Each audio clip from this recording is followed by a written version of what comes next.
So then you're saying that you think in the coming months that we will see a recession, and even though the Fed pivots, they're not going to be able to save, I guess, the economy. Do you think it's sort of gotten to the point where it has to go through a full-on unwinding of the last 40 years of exuberance? Yeah, that's why we have the business cycle.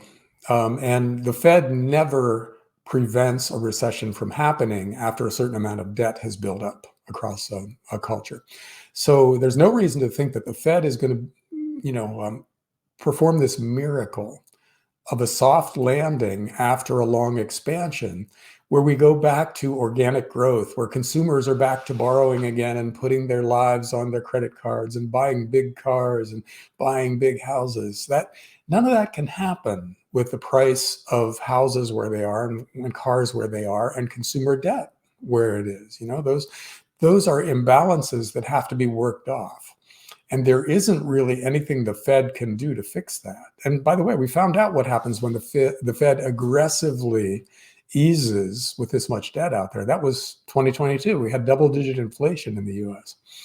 So added to the reasons that the Fed probably can't fix this is our knowledge now, based on recent experience, that when money gets too easy, prices start to rise in a really debilitating way. So we know that can happen. We have very recent memory of it happening, and we're going to be suspicious of the next bout of 30% money supply growth or the next round of negative interest rates. We're not going to trust those things the way we trusted them the first time because we didn't know what they would do before, and then we found out what they would do. So the Fed has lost a lot of its most aggressive, effective tools because they overused them, and now nobody respects or trusts them.